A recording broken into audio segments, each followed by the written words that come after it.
Hello everyone and once again welcome back.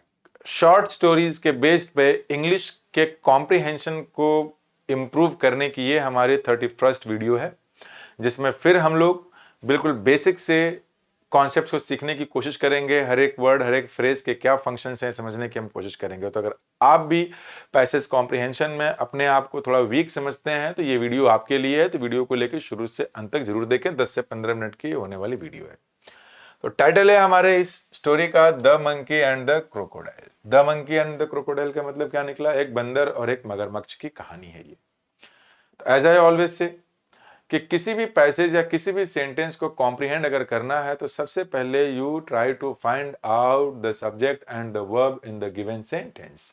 सो इस sentence में अगर देखा जाए तो सबसे पहले तो आया ये टाइम फ्रेज जो कि दिया है वंस अपॉन अ टाइम। एक बार की बात है, once upon a time. Subject मिल गया हमको भाई, यहाँ पे मंकी लिव्ड मिल गया। यहाँ पे verb, that is the second form of the verb and this is the subject and this structure is not in passive voice. How can I say? Because be followed by the third form of the verb is not given. तो active voice का मतलब है कि जो monkey है, मतलब जो भी सब्जेक्ट है वही डूअर भी है, यानी कि वही रहा करता था। एक बात समझिएगा, अगर मैं एक सेंटेंस बोलूं I use to go there in childhood, मान लेते हैं, ऐसे लगा दिया मैंने एक सेंटेंस, इन चाइल्डहुड, ठीक है। इसका मतलब तो यही ना है कि मैं बचपन में वहां जाया करता था, अब नहीं जाता।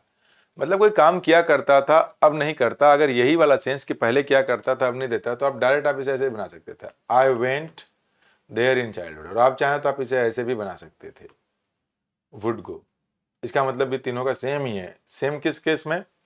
एग्जैक्ट मीनिंग सेम नहीं है, कुछ तो डिफरेंसेस हैं ही इनमें। मैं इस केस में सेम बता रहा हूं कि पास्ट में किया करता था, अब नहीं करता, ठीक है।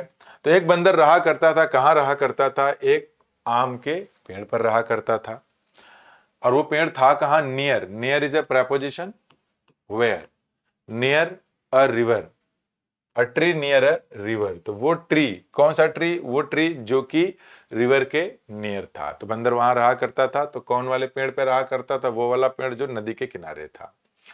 अब बात इधर जरा आते हैं, आगे देखते हैं इसमें क्या दिया गया। The tree was full of sweets. अब देखिए ये जो दिया गया है ना वॉज, ये लिंकिंग वर्ब है।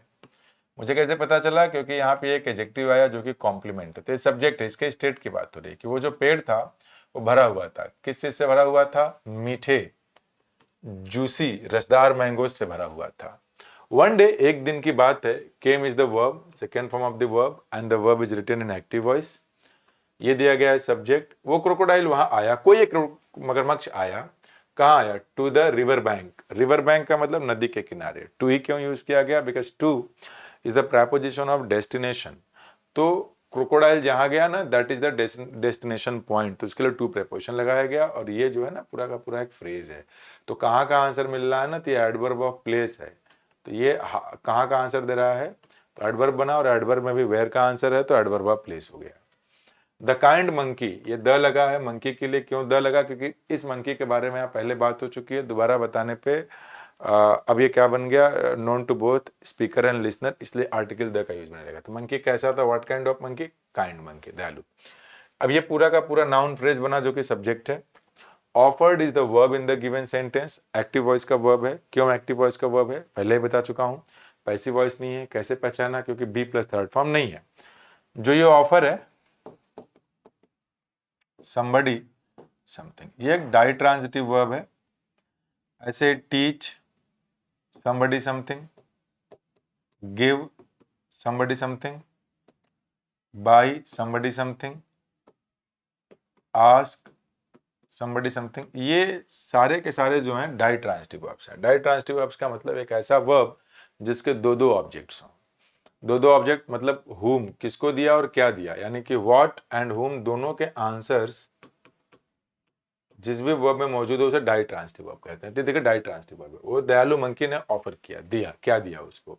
सम मैंगोज, कुछ आम दे दिए उसको। द क्रोकोडाइल एंजॉयड, देखिए enjoy is the second form of the verb and this is in active voice. क्यों? क्योंकि बी प्लस थर्ड फॉर्म नहीं है। तो जो वो क्रोकोडाइल था ना, द क्रोकोडाइल, वो जो मगरमच्छ था, वही क्या, वो बड़ा, उसको ही बड़ा मजा आता था। किसके साथ? Enjoyed, the crocodile enjoyed them. किनको एंजॉय, किस क्या पसंद अच्छा लगा उसको, वो मैंगोज, क्योंकि दिम लगा है तो मंकी के लिए तो लगा नहीं होगा, तुझे के लिए, तो ये एंजॉय का मतलब उसको पसंद आया। क्या पसंद अच्छा लगता था, वो आम को खाना। And soon they became friend, ये देखिए एक स्टेटिव वर्ब है, चेंज इन स्टेट को शो करता है, मतलब पहले कुछ और थे बाद में कुछ और होगा, तो पहले फ्रेंड्स नहीं थे, दे मतलब वही दोनों जल्दी से दोस्त बन गए। टेक्निकली ये एडवर्ब ऑफ टाइम है, उसको आना यहाँ चाहिए था, लेकिन ठीक है, स्टोरी नरेशन की बात चल रही है तो वहां पे भी एक्सेप्टेबल है। आगे आते हैं, द क्रोकोडाइल ऑफन। ऑफन क्या है, अभी इसके पहले वाली वीडियो में मैंने एडवर्ब ऑफ फ्रीक्वेंसी बताया था। ऑफन एक एडवर्ब ऑफ फ्रीक्वेंसी है, और एडवर्ब ऑफ इनडेफिनेट फ्रीक्वेंसी होने के कारण ये मिड पोजीशन पे आता है। तो इसके पहले वाली वीडियो में बताया था, if there is a subject and there is a main verb, the mid position is between the subject and between the main verb. often का मतलब होता है प्रायः, मोस्ट ऑफ द टाइम, ज्यादा टाइम पे। वो अक्सर जो है क्रोकोडाइल आया करता था, क्या क्यों आया करता था, टू ईट, क्या खाने के लिए, मैंगोज। क्यों का आंसर है ना, ये पूरा का पूरा जो फ्रेज है ना, ये एडवर्ब फ्रेज है। वाई का जो आंसर देता है वो भी एडवर्ब फ्रेज ही होता है। तो वो मगरमच्छ भी वहां आया करता था, द लगा है क्योंकि इसके बारे में पहले बात हो चुकी है, प्राय आया करता था। And the monkey enjoyed his company, ये कंपनी का मतलब कारखाना नहीं है, कंपनी का मतलब है कि the state of being with someone, तो उसके साथ रहना, उसके साथ समय बिताना बंदर को भी पसंद था। ट्रांसिटिव वर्ब है। वन डे, एक बार की बात है कि द क्रोकोडाइल टुक, ये देखिए सब्जेक्ट है द क्रोकोडाइल, क्यों, क्योंकि स्पीकर एंड लिसनर दोनों को पता है हम दोनों किसके बारे में बात कर रहे हैं। स्टोरी ही पूरी की पूरी क्रोकोडाइल और मंकी पे बेस्ड है, और ये एक्टिव वॉइस से second form of the verb लिखा गया है। क्रोकोडाइल ले गया, क्या ले गया, सम मैंगोज, कहां ले गया, होम। देखिए होम के पहले अगर कोई डिटर्मिनर लगा दिया तब तो ये नाउन बन जाता है, अगर डिटर्मिनर नहीं लगाया तो ये एडवर्ब रहता है, ठीक है ना, इसका मतलब रेजिडेंस होता है। मैंने अगर ये ऐसे लिख दिया होता ना, टू होम लिखा रहता तो गलत होता, टू होम लिखा होता तो गलत होता, क्योंकि ये एक एडवर्ब है, and with adverbs we don't use any preposition. अब हम देखते हैं यहाँ पे जरा आगे, अगर लिखा रहा होता टू हिज होम तो फिर ये सही हो जाता, क्योंकि अगर आपने होम के पहले कोई डिटर्मिनर लगा दिया ना तो ये नाउन बन जाता है, तो पूरा नाउन फ्रेज बन गया, तो टू सही होता है, तो इसलिए यहाँ पे टू का यूज नहीं किया गया। कुछ मैंगोज, कुछ आम वो अपने घर ले गया, to his wife, home to his wife. To, अब ये क्या है, रेसिपिएंट हो गई यहाँ पे, तो रेसिपिएंट हो चाहे डेस्टिनेशन हो, टू प्रीपोजिशन का यूज करते हैं। शी लव्ड, उसको बड़ा मजा आया, द मैंगोज, कि अरे यार बड़ा पसंद आया खाने के बाद उसको, बट लेकिन grew jealous of the monkey. Grew jealous, jealous grow jealous का मतलब क्या, ईर्ष्या होने लगी, जलन महसूस करने लगी, किससे, मंकी से। ध्यान दीजिएगा, जो जेलस वर्ड होता है ना, इसके साथ प्रेपोजिशन ऑफ लगाते हैं। किसी के साथ अगर आप जेलस फील करते हैं, किसी के पास है, आपके पास वो अच्छी चीज नहीं है, तो आपके अंदर जो घृणा ईर्ष्या के भाव आती है उसे जेलस कहते हैं। अब उसे जेलस का सिनोनिम होता है एनवी, उसका सिनोनिम है। सिनोनिम का मतलब सेम मीनिंग नहीं होता है, सिनोनिम का मतलब मिलता जुलता मीनिंग होता है। तो आउट ऑफ एनवी, उस ईर्ष्या के कारण, शी सेड, उसने क्या कहा, आए, अभी देखिए इन्वर्टेड कॉमा में लिखा गया है ना, तो इन्वर्टेड कॉमा का मतलब ना कि किसी की कही हुई बात है, हूबहू वैसे ही रख दी गई है, उसमें कोई भी छेड़छाड़ नहीं किया गया। तो शी सेड, ये आए मतलब कौन है, वही है कि मैं चाहती हूं to eat the heart of that monkey.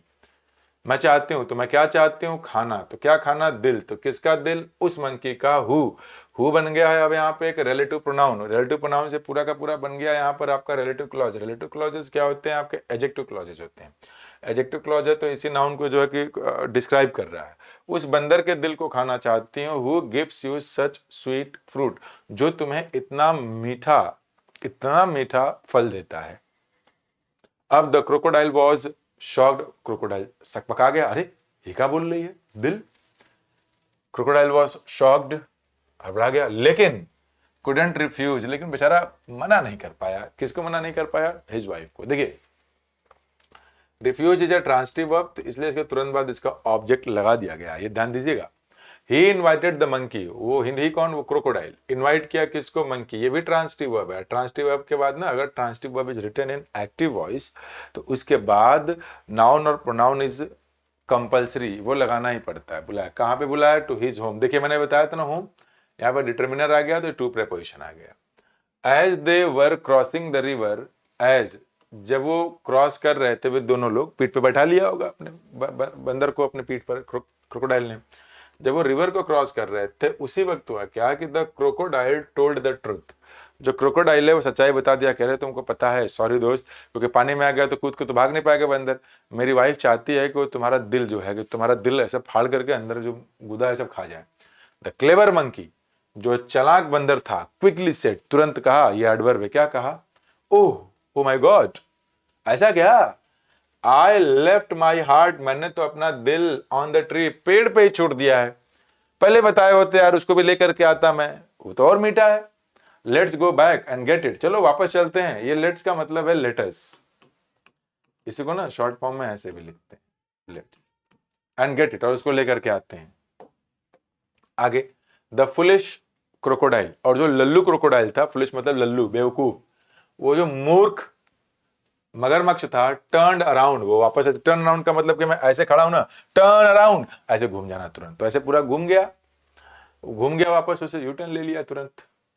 And as soon as, और जैसे ही they reach the bank, bank का मतलब पैसा देने वाला बैंक ने, नदी का किनारा, जैसे वो नदी के किनारे पहुंचे, the monkey jumped on to the tree, जो मंकी है वो तुरंत पेड़ पे चढ़ गया। आप सोचेंगे ऑन टू क्यों लगा, देखिए मान लेते हैं कि टेबल है या मान लेते हैं ट्री है, इस ट्री पे पहले से कोई चीज है तो आप बोलेंगे ऑन, ठीक है। जंप करके यहां से आया तो मोशन के बाद इसके ऊपर आया तो आप इसके लिए यूज करेंगे ऑन टू। तो वो जो मंकी है ना, वो कूद के पेड़ पे चला गया एंड सेड, कहा कि यू बीट्रेड, विश्वासघात करना, माय फ्रेंडशिप, तुमने मेरे दोस्ती के साथ विश्वासघात किया है। नाउ, और अब, यू विल, ये जो ऐसे लिखा है ना, यू डबल करके ऐसे, इसका मतलब है ना यू विल, शॉर्ट फॉर्म है, अब्रिविएटेड फॉर्म है इसका। नेवर गेट, ये भी आपका एडवर्ब ऑफ इंडेफिनिट फ्रीक्वेंसी है, तो मिड पोजीशन पे आया, ये वाला हेल्पिंग वर्ब मेन वर्ब के बीच में। You will never get my heart, और तुम मेरा दिल अब कभी नहीं पाओगे। आइए जरा इसके मोरल ऑफ द स्टोरी को भी देख लिया जाए। यहाँ क्या दिया है, मोरल है इसका नैतिक मूल्य क्या सीखने को मिला कि विजडम एंड क्विक थिंकिंग, अगर आप बुद्धिमान हैं, आपकी बुद्धिमानी और त्वरित विचार, मतलब तुरंत जो विचार आपके मन में आ रहा है, can save you from danger, वो आपको कई समस्याओं से, कई खतरों से बचा सकता है। तो उम्मीद करता हूं कि आपको ये वीडियो जरूर समझ में आई होगी। वीडियो को लाइक करें, शेयर करें, और चैनल को सब्सक्राइब नहीं किया तो please do subscribe to it. अब हम लोग मिलेंगे नेक्स्ट वीडियो में, तब तक के लिए बाय बाय।